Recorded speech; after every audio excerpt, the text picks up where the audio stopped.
Ce sera autour d'une rencontre signature avec un auteur que j'adore, que j'ai présenté ici, qui s'appelle Stanislas Mahé, pour son roman Traversée, en présence du consul général René Trocas, qui nous fait l'honneur d'assister à cette petite fête.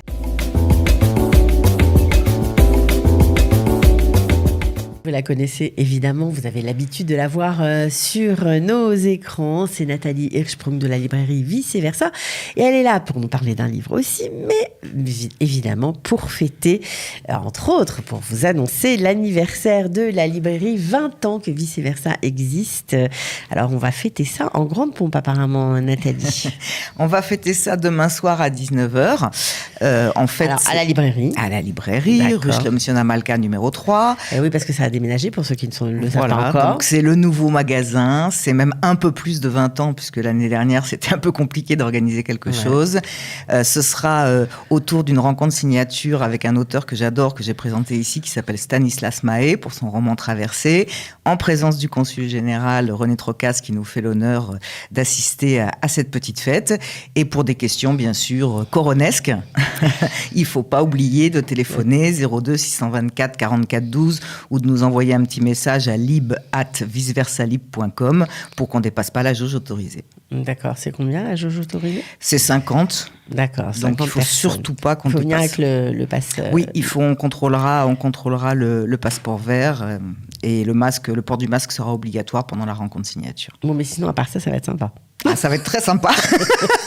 Parce que là, ok. Je préviens les gens parce que ce sont les règles. Bien sûr. Bah alors, à part ça, évidemment, vous êtes venus avec les mains pleines, comme toujours, un joli livre qui s'appelle Les enfants de Cadillac. Alors, pourquoi ce livre ? Pourquoi avoir choisi ce livre ce matin ? Donc, François Noudelman, il est sorti là tout récemment chez Gallimard au mois d'août.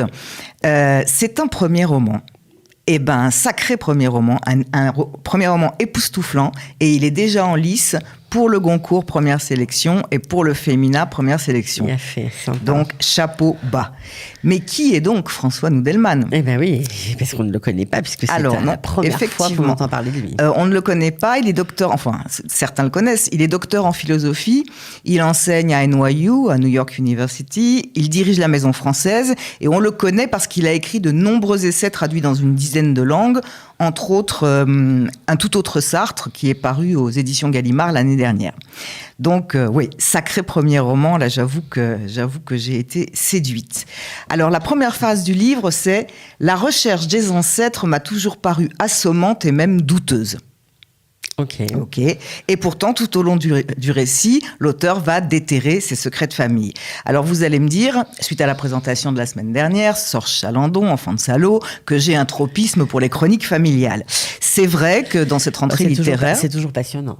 C'est souvent passionnant. Oui, on se retrouve, ça parle aussi de nous. C'est souvent passionnant. C'est passionnant à partir du moment où il y a une note d'universalité dedans. Bien sûr.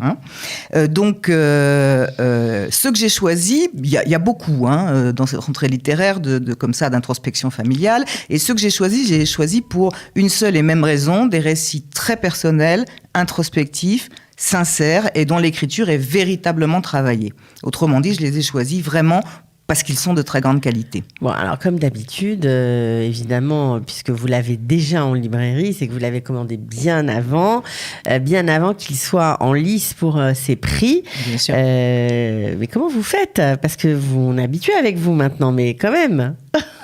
Comme je l'ai déjà dit, on a des outils, on n'est pas... Bien sûr, vous lisez avant.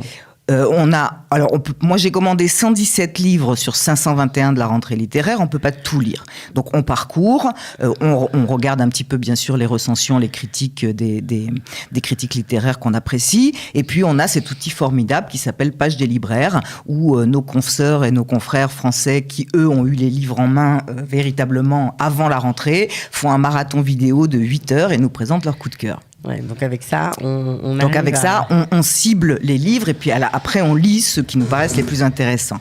Alors celui-ci, de quoi il parle ? Alors d'une certaine façon, il a raison quand il dit la recherche des ancêtres m'a toujours paru assommante et même douteuse. C'est pas lui qui est véritablement parti à la recherche de son grand-père. C'est ce grand-père qui est venu à lui, en quelque sorte, parce que il y a eu un moment où les os des oubliés de l'hôpital psychiatrique de Cadillac ont été exhumés.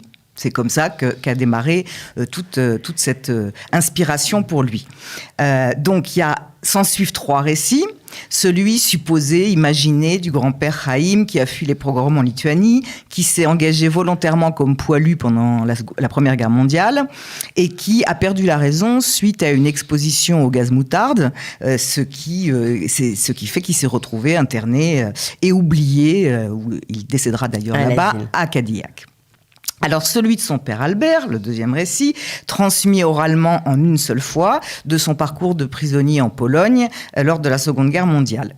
Et évidemment, tout ça, les conséquences, les absences dans sa propre vie de toutes ces histoires cachées, trouver pour lui un sens à son choix, son identité, sa judéité, sa nationalité, sa carrière. Parce que ces 2 destins, même cachés, ne peuvent pas ne pas avoir de répercussions sur la vie de la génération suivante. C'est un texte court, très intense, sans dialogue, très riche, où chaque mot est pesé et posé. Ça, c'est ce qui m'a fasciné dans ce livre. La presse ne s'y est pas trompée, d'ailleurs. Du côté de Psychologie Magazine, on nous dit « L'auteur réfléchit à la manière dont s'est fondée dans sa famille la conscience d'être français, ce qui, bien entendu, renvoie chacun à cette question. Sommes-nous réellement ce que nous pensons être ? Belle interrogation humaine. » C'est en plus dans l'actualité, on va dire. Chez Page des libraires, c'est pareil, excellent. Dans ce palpitant récit, l'auteur raconte l'histoire de son grand-père Chaim, juif russe parti de Lituanie en 1911 pour fuir les persécutions. Un livre qui se lit d'une traite et qui marque profondément le lecteur, un témoignage indispensable. Et là, je suis 100% d'accord. Côté Philosophie Magazine, Libre Belgique, tout le monde tout ça est unanime. Quoi. Les gens sont unanimes. Oui, les critiques sont unanimes, ce qui est rare parce qu'en général, ils aiment bien dépecer. Un petit extrait ? Comme toujours, bien sûr. On va se régaler avec un extrait des enfants de Cadillac. Le hasard des rencontres et l'incitation à entrer sur des terrains que je pensais réservés à d'autres ont guidé mes routes et mes déroutes. À la fin du lycée, mon professeur de philosophie m'apprit ce qu'est une classe préparatoire aux grandes écoles, mais je n'en supportais pas l'esprit scolaire plus de quelques semaines et je poursuivis l'étude du piano. La fréquentation des universités me conduisit à devenir docteur, non en médecine, comme l'auraient compris mes parents, mais en philosophie. Cependant, la charge symbolique de ma réussite vint du concours qui, visant simplement à recruter des professeurs, me rendit agrégé de français, ainsi que je l'annonçais fièrement à mon père qui n'avait aucune idée de cette promotion. Si je devenais le premier fonctionnaire de la famille, toutes branches comprises, je pouvais surtout afficher qu'en moi s'était aggloméré, agglutiné assez de savoir pour être un Français agrégé, ayant la densité d'une molécule.